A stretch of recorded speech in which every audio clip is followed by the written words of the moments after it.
آج ہم پڑھتے ہیں حدیث نمبر 16، تعلیمات صحف ابراہیم علیہ السلام۔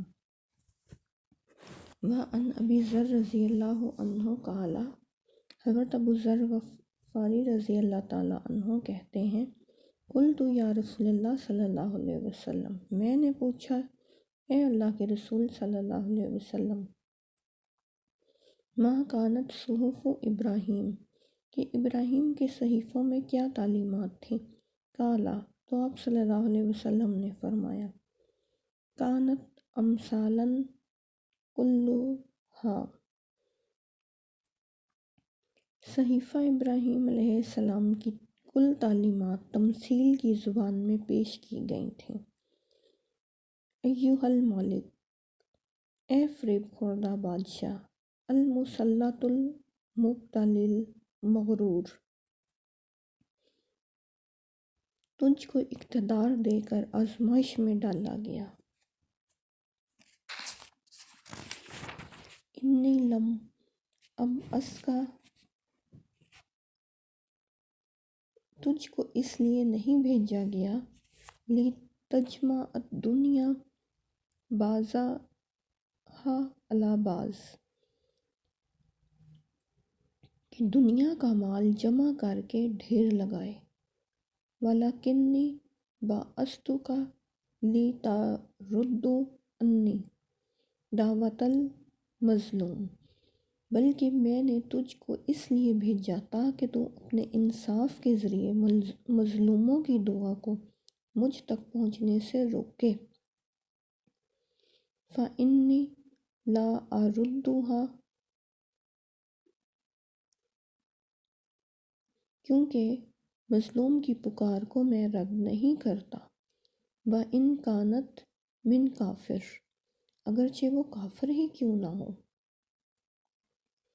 علی العاقل، اور عقل مند کے لیے، ما لم یکن مغلوبا علی عقلہ، جب تک وہ ہوش میں ہے، ان تکون لہ ساعۃ فساعۃ یناجی فیہا ربہ،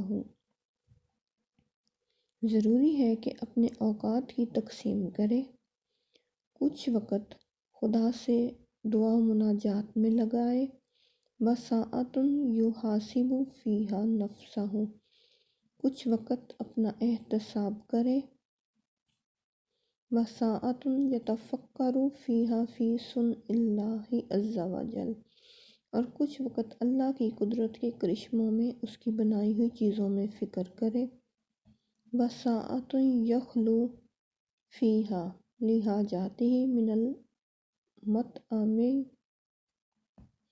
کچھ وقت ایسا ہو کہ تنہائی میں اپنی ضروریات اور کھانے پینے کی فکر کرے، وعلی العاقل، اور عقل مند کے لیے ضروری ہے، ان لا یکون زائنا، کہ وہ 3 چیزوں کے لیے سفر کرے، تزود لمعاد، او مرامات لمعاش، آخرت کا توشہ جمع کرنے کے لیے، یا معاش کی درستگی کے لیے، او لذت فی غیر محرم، یا حلال لذت کے حصول کے لیے، وعلی العاقل ان یکون بصیرا بزمانہ، اور عقل مند کے لیے ضروری ہے کہ حلال کی طرف متوجہ رہے۔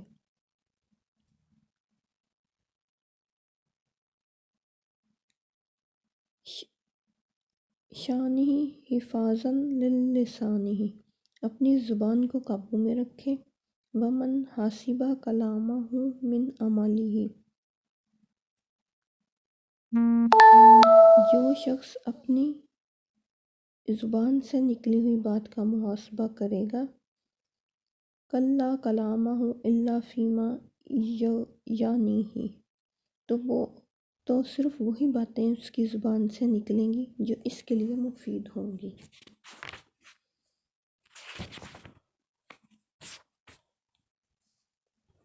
اس کی تشریح دیکھ لیتے ہیں۔ الف، تعلیمات صحائف ابراہیم۔ اس حدیث میں نبی اکرم صلی اللہ علیہ وآلہ وسلم نے حضرت ابراہیم علیہ السلام کے صحیفے میں سے چند امور کا تذکرہ فرمایا ہے اور مختلف افراد کو ان کے دائرہ کار میں احسن اعمال کرنے اور برے اعمال سے بچنے کی ترغیب دی ہے۔ بادشاہ وقت، حاکم وقت کے لیے فرمایا کہ یہ حاکمیت فریب ہے، کبھی تیرے پاس ہے تو کبھی کسی دوسرے کے پاس، کبھی یہ تجھے چھوڑ دے گی یا تم اسے چھوڑ کر اگلے جہاں کوچ کر جاؤ گے، جیسا کہ قرآن نے ارشاد فرمایا، تؤتی الملک من تشاء وتنزع الملک ممن تشاء، تو جسے چاہتا ہے بادشاہت دیتا ہے اور جس سے چاہتا ہے چھین لیتا ہے۔ حکومت مال جمع کرنے کے لیے نہیں، حکومت مال جمع کرنے کے لیے نہیں بلکہ مال اور اولاد تو آدمی کے لیے فتنہ ہے، اور روپے پیسے جمع کرنے والوں کے لیے تو قرآن مجید میں ہلاکت کہی گئی ہے۔ حکومت اور مال میں گم ہو کر آخرت کو فراموش نہ کر بیٹھے۔ الہاکم التکاثر حتی زرتم المقابر، غفلت میں رکھا تمہیں بہتات کی ہرس نے، یہاں تک کہ تم نے قبریں جا دیکھیں۔ عدل و انصاف قائم کرنا، اللہ نے حاکم کے ذمہ یہ کام لگایا ہے کہ وہ عدل و انصاف کے ساتھ فیصلہ کرے، اس لیے نبی اکرم صلی اللہ علیہ وسلم نے عادل حاکم کے متعلق فرمایا، 7 اشخاص کو اللہ قیامت کے دن اپنے عرش کے سائے میں جگہ دے گا، جس دن کوئی سایہ نہ ہوگا، ان میں سے ایک عادل بادشاہ ہوگا۔ مظلوموں کی امداد، بادشاہ کے لیے ضروری ہے کہ وہ اپنے ملک میں مظلوموں کا ساتھی بنے اور ان کی تکالیف اور شکایات کو رفع کرے، کیونکہ اللہ تعالیٰ مظلوم کی دعا کو رد نہیں کرتا، خواہ وہ کافر ہی کیوں نہ ہو۔ نبی اکرم صلی اللہ علیہ وسلم کا ارشاد ہے، اپنے بھائی کی مدد کر، خواہ وہ ظالم ہو یا مظلوم۔ عقل مند آدمی کے اوقات کے مصرف۔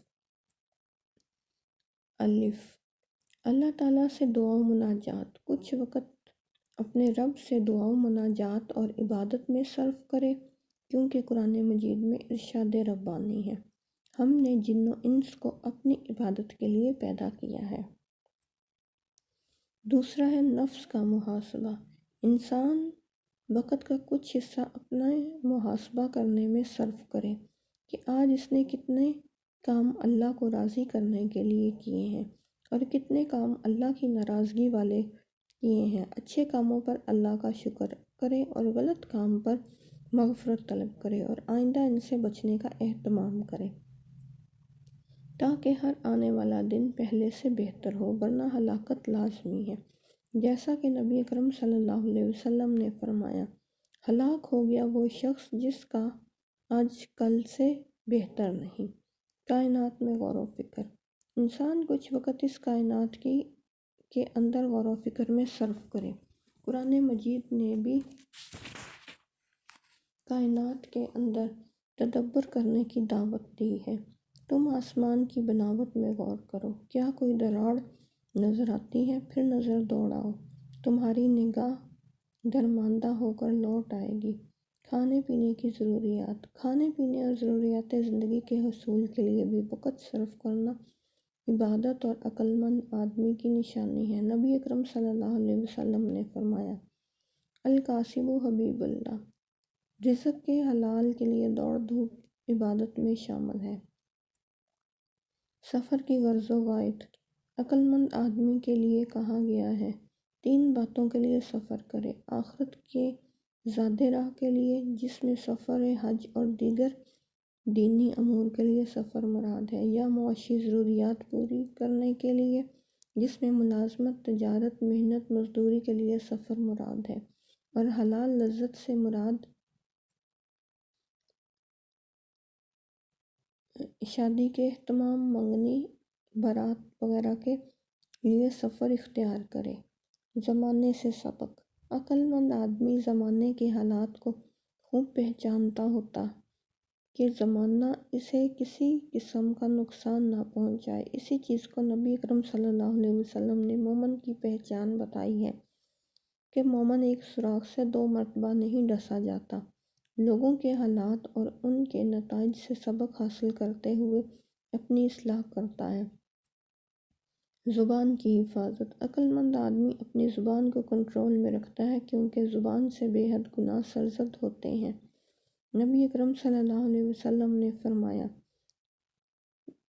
جو شخص مجھے 2 ٹانگوں کے درمیان اور 2 جبڑوں کے درمیان کی زبان کی حفاظت دے، میں اسے جنت کی ضمانت دیتا ہوں۔